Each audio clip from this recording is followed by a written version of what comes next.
Bonjour à toutes. Je ne vais pas dire à tous parce que je crois qu'il n'y a pas beaucoup d'hommes dans la salle. C'est l'heure du déjeuner, alors servez-vous en pixels. Petit pixel. Donc voilà, je m'appelle Samantha Bonnel.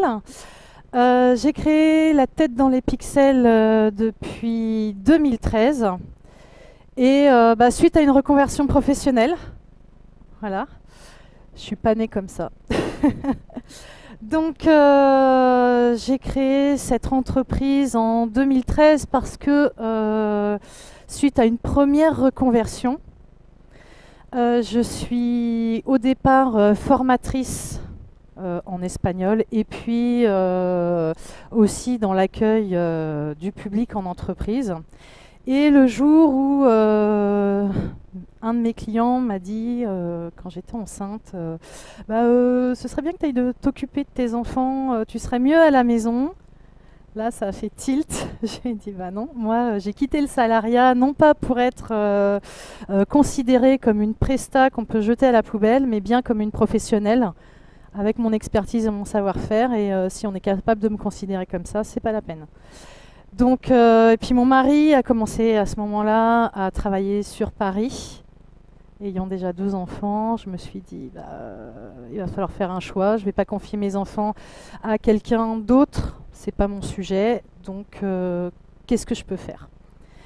Et donc, je suis partie vers mes premiers amours, c'est-à-dire la création artistique, qui était quelque chose, une valeur importante pour moi dans ma vie. Je suis sculpteur en céramique au départ. Donc ma mère me dit mais on ne mange pas avec ça. Donc c'est pas vendeur. Alors qu'est-ce que je peux faire? Je suis allée dans l'image. J'ai fait une formation de 18 mois qui m'a permis d'appréhender tous les outils graphiques et du coup de monter mon entreprise. Parce que je me suis aussi rendu compte que lorsque vous créez votre boîte, vous êtes indépendante, vous avez l'obligation d'avoir plusieurs casquettes. Vous êtes chargé de l'administratif, de la comptabilité, de la partie légale, de la partie administrative, vous passez le balai, vous gérez les mômes. Et puis à un moment donné aussi, il faut gérer la communication. Et la question est de se poser, si vous êtes expert comptable par exemple, vous avez un savoir-faire, mais est-ce que vous êtes aussi informaticienne? Pas nécessairement. Donc, aussi, c'est intéressant de se dire qu'on peut confier ses prestations à quelqu'un dont c'est le métier. Et pourquoi en création d'entreprise c'est important? Eh bien parce que vous allez déterminer l'image de votre entreprise à travers votre communication. Donc, comment est-ce qu'on peut faire? Là, aujourd'hui, c'est notre sujet. De pouvoir se dire comment je vais créer l'identité de mon entreprise. Donc avant l'identité visuelle, il est important de définir l'identité de sa boîte. Quelles sont vos valeurs, principalement? Alors on va déjà là. Il faut définir les valeurs de votre entreprise, savoir qu'est-ce que vous apportez au monde, qu'est-ce que vous allez apporter à vos clients. D'accord ? C'est important de savoir quelle est votre priorité par rapport à votre entreprise. Est-ce que c'est l'argent? Est-ce que c'est le bien-être? Est-ce que c'est l'écologie? Quelle valeur allez-vous apporter à votre boîte? D'accord? La même chose avec le produit. Bonjour. Votre produit, c'est votre chiffre d'affaires, clairement. Votre produit, votre service. Donc il va falloir le soigner et surtout le définir correctement. D'accord? Plus vous aurez défini de façon précise les valeurs de votre entreprise, les valeurs de votre produit, plus vous serez à même, effectivement, de le faire exister. Donc, par exemple, je ne sais pas moi, vous vendez des éponges. C'est important de savoir si vous êtes vendeur d'éponges, si ce sont des gratte-gratte ou si elles sont anti-calcaires ou si, je ne sais pas moi, ce sont des mousses, des gommes. Hein. Donc ça, c'est un produit lambda, mais on sait que l'entrepreneur derrière, il a défini son produit en fonction des valeurs qu'il va vouloir véhiculer. D'accord? Donc, sa valeur ajoutée, c'est quoi mon éponge? Eh ben, est-ce qu'elle est recyclable, par exemple? Ça peut être un argument de vente, ça aussi. Ça fait partie de l'identité du produit. D'accord? Donc mes valeurs, mon produit, ma différence évidemment, qui sera liée à mon message. Par rapport à ça, bah, évidemment, je vais définir aussi qui est mon client. Alors ça, c'est quelque chose d'essentiel quand vous créez votre boîte. C'est de savoir définir votre client idéal. Alors, quand vous allez vouloir vendre vos éponges, vous allez vous dire ah ouais, moi j'aimerais bien le vendre à une femme, elle a 40 ans, elle est pressée, alors il faut que cette éponge-là, elle récure complètement. Voilà, pour notre exemple d'éponge. Mais ce qui est important, en fait, dans la définition de votre client, c'est de savoir qu'est-ce que vous voulez lui apporter vraiment à votre client, au-delà même du produit. C'est quoi vos valeurs à vous? Comme ça, vous allez définir votre client idéal par rapport à comment vous expliquer? Par rapport à vos valeurs à vous. Alors, je vais prendre un exemple. Vous êtes en relation avec Monsieur Bidule. Vous êtes dans les transports et vous rentrez tard le soir et Monsieur Bidule, il vous laisse un message sur votre répondeur en vous disant rappelez-moi d'urgence, rappelez-moi d'urgence. Mais vous êtes dans les transports, vous ne pouvez pas le rappeler maintenant. Donc, vous rentrez chez vous, mais vos enfants vous attendent pour dîner. Vous décidez de lui envoyer un mail après que tout le monde soit couché pour le prévenir que vous le rappellerez demain. Mais Monsieur Bidule, il vous avait déjà devancé en vous disant mais c'est pas possible, vous ne m'avez pas répondu à temps, qu'est-ce que vous faites vous ne savez pas pourquoi, mais avec ce client, ça ne fonctionne pas. Parce que vous n'avez pas défini correctement ce client idéal. Alors, solution 1, vous imaginez travailler qu'avec des Monsieur Bidule. Bon, bah évidemment, hein, tous les jours, vous allez vous lever. Est-ce que vous allez être épanoui pour voir Monsieur Bidule, pour travailler avec?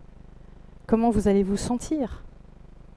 Au contraire, vous allez vous trouver des clients avec qui ça se passe bien et vous voudriez vraiment travailler avec ces gens-là. Vous allez vous lever le matin, ça va vous épanouir, vous allez être heureux. Vous allez avoir ce client qui vous comprend, qui vous respecte, qui respecte votre contrainte de temps. Bon, bah, une fois que vous avez découvert ce client idéal, c'est quelqu'un qui va vous apporter du bonheur, avec qui vous aurez envie de travailler, vous allez apporter des solutions à ce client-là, et vous serez heureuse de travailler avec. Et c'est ça qui est important, la définition du client idéal. Parce que si ce client qui ne vous correspond pas, il va travailler avec vous, ça va bloquer inévitablement. Donc vous allez perdre du temps, donc vous allez perdre de l'argent. C'est essentiel d'arriver à se définir, au moins de le définir, de savoir qui il est. Une fois que vous définissez ça, évidemment, quelquefois vous allez tomber sur des clients qui ne vous correspondent pas forcément. Tout le monde a besoin de manger, tout le monde a besoin de faire du chiffre d'affaires et c'est normal. Maintenant, plus vous tendrez vers cette personne qui vous correspond, qui vibre à vous, qui vous aide aussi dans votre position de chef d'entreprise, plus il va vous recommander, donc il sera prescripteur, et plus ce sera intéressant pour vous. Voilà. Vous aurez des retours positifs. Donc, comment vous allez définir cette personne? C'est une personne qui a des problèmes et qui vous passionne, et que vous adorez résoudre. Première chose. Qui est à la recherche de solutions. Il a un problème, il cherche des solutions pour vous. Il a besoin de solutions que vous pourrez lui apporter.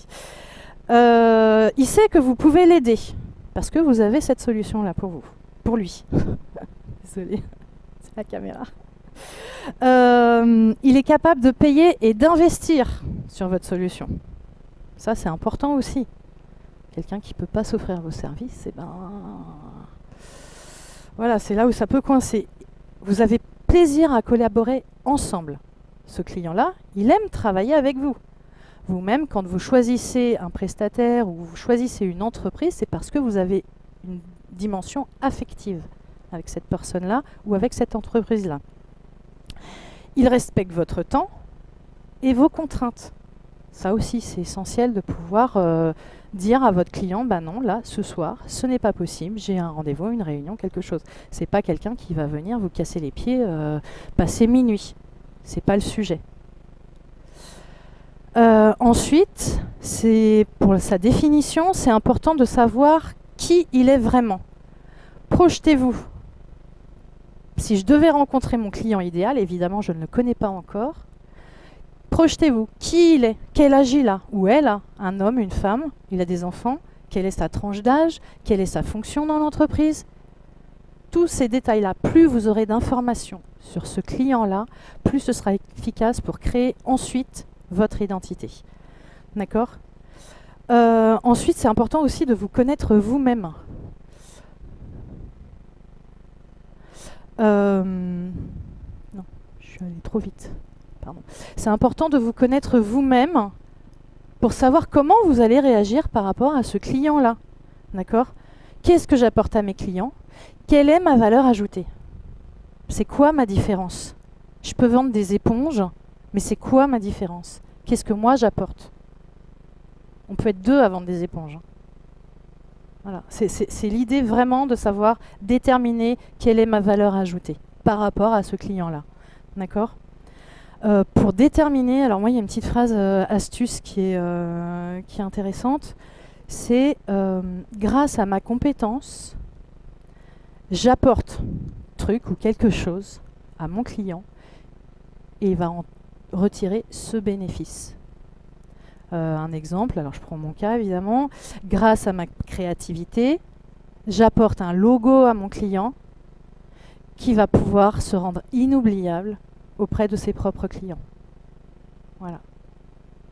À chaque fois que vous aurez une compétence, faites cet exercice-là de se dire, grâce à truc, quel bénéfice? Et là, vous allez commencer à vous connaître vous-même. D'accord? Votre personnalité, vous, qui vous êtes, comment vous réagissez, etc. C'est de l'introspection, hein, mais c'est le début même de l'identité de votre boîte. Une fois qu'on a fait tout ça, passons à notre image de marque. D'accord? Alors, l'identité visuelle, ça fait partie intégrante de votre entreprise et c'est la partie la plus visible. C'est la première chose qu'on va voir de votre entreprise. La plupart du temps, au travers de votre logo, de votre site internet, de votre carte de visite, que sais-je encore. D'accord? L'identité visuelle, c'est la première chose. Sans image, vous n'êtes pas vu, vous n'êtes pas reconnu et vous n'avez aucune crédibilité. D'accord? Alors l'identité visuelle, qui fait donc partie de l'image de marque, elle est composée du nom de la marque, du logo, de la typographie, de la couleur, des formes. Tous ces éléments-là qui vont communiquer les valeurs et les missions que vous vous êtes données par rapport à vos clients, d'accord, pour être connus et reconnus. Lorsqu'elle n'est pas bien définie, évidemment, quand on est à côté de la plaque, qu'est-ce qui se passe? C'est qu'on finit par avoir une mauvaise représentation de ses valeurs et de son produit. D'accord? Donc qu'est-ce qu'il faut? Un logo, un site professionnel, des cartes de visite. Ça, c'est le minimum. Ce sont donc des facteurs rassurants pour votre entreprise. D'accord? Comment je fais aussi? Ce qui est très intéressant, c'est d'analyser qui se trouve en face. Je ne suis pas la première à fabriquer des éponges. Donc, qui est ma concurrence? L'analyse de ce que font les autres entreprises qui sont dans le même domaine que vous est essentielle. Alors vous avez un outil formidable, hein, c'est Internet. Il suffit de faire une recherche par image ou de nom. Et là, vous allez voir qu'est-ce qu'on fait dans le domaine. Les thérapeutes, par exemple, on a toujours la petite feuille ou le côté vert de l'affaire, ou dans le textile, des tissus qui se croisent, des aiguilles, des paires de ciseaux, que sais-je encore. Qu'est-ce que fait la concurrence? Et à partir de cette étude-là, vous allez pouvoir déterminer, vous inspirer peut-être aussi, parce que c'est pas, si ça marche pour les autres, ça peut marcher pour vous aussi. Mais c'est vous inspirer pour aussi mieux vous démarquer. D'accord ? On peut faire de façon similaire, mais l'idée quand même, c'est d'arriver à faire différemment. D'accord ? On peut prendre une couleur, tiens, c'est une couleur qui me correspond, donc forcément, ça va correspondre à un client potentiel. Voilà, c'est à ce moment-là qu'on se dit, je sais ce qui se fait sur le marché, comment je vais pouvoir m'en démarquer au vu de tout ça. Vous allez donc faire une promesse à vos clients à travers votre identité. Vous allez dire, il me reste 1 minute. La promesse, c'est transmettre vos valeurs, d'accord, votre positionnement, votre approche et les qualités que votre entreprise veut revendiquer. Qu'est-ce que vous allez vouloir transmettre? Donc l'image voulue, ça c'est ce que vous voulez transmettre vous, d'accord, c'est le message que vous voulez faire passer à vos clients. Vous allez transmettre une image au travers de votre support de communication. Et qu'est-ce que va percevoir votre client? C'est encore une chose différente. C'est là qu'intervient l'analyse. Alors, entourez-vous d'amis, entourez-vous de personnes de confiance, et puis posez-leur la question. Qu'est-ce que tu vois toi quand moi je mets cette image-là? Qu'est-ce qui est perçu par toi? Des fois, ça peut être complètement différent de ce que vous avez voulu transmettre. C'est là qu'il faut se dire, il y a un problème de message. Comment est-ce que je vais pouvoir me remettre en question pour pouvoir transmettre le message que je veux donner? Okay. Ici, on va chercher donc l'élaboration du logo. Alors, le logo, comment vous allez l'élaborer? Eh bien, c'est simple, hein. Un papier, un crayon, on griffonne, on regarde effectivement ce qui s'est fait autour avec les autres marques. On griffonne, on ébauche, on fait du brainstorming avec soi, avec les autres. On sélectionne 2-3 idées percutantes ou qui vous parlent le mieux. Une fois avec votre nom, c'est pas mal d'y associer le nom aussi, en noir et blanc surtout. Un logo qui fonctionne, c'est un logo en noir et blanc, parce que quand on l'imprime, on fait une photocopie, on fait... voilà, il n'est pas toujours en couleur, votre logo. Donc s'il ne fonctionne pas en noir et blanc, c'est sûr qu'en couleur, de toute façon, c'est fichu. D'accord ? La typographie, c'est essentiel aussi, hein, de se focaliser sur quelque chose de clair, de lisible. Hein. On a des fois envie de faire des trucs un peu manuscrits, ce genre de choses, mais moi je recommande en tout cas quelque chose de clair, de simple et de lisible. Plus vous serez visible par vos clients, plus ce sera facile pour eux de vous identifier. D'accord ? Donc c'est là qu'une fois que vous avez votre logo, que vous avez les couleurs, la typographie, c'est important de voir s'il y a une cohérence entre tous ces éléments-là. Vous allez ensuite élaborer la charte graphique. Alors la charte graphique, elle est composée donc du logo, du nom de la marque, et vous allez édicter toutes les règles d'utilisation de votre logo, de vos couleurs, de votre typographie. C'est un document, il faut mettre les couleurs exactes. Donc les couleurs exactes en CMJN, je ne sais pas si ça parle à quelqu'un, cyan, magenta, jaune et noir. Ça c'est essentiel pour quand vous allez faire imprimer vos cartes de visite par exemple. Il faut avoir ces codes couleurs-là. Pour l'imprimeur, c'est nécessaire de pouvoir mettre les couleurs vraies. Alors, évidemment, ce n'est pas la même chose ce qu'on a à l'écran et ce qu'on a sur papier. Souvent, c'est plus terne. Hein. L'écran, lui, rétro-éclaire, donc ça fait très très lumineux. Donc ça, il faut se méfier de cette dominante-là. Et puis donc, oui, la typographie, il faut l'écrire. Faut dire ce qu'elle est. Je vous recommande des gratuites sur Dafont, vous en trouvez plein. Dafont.com.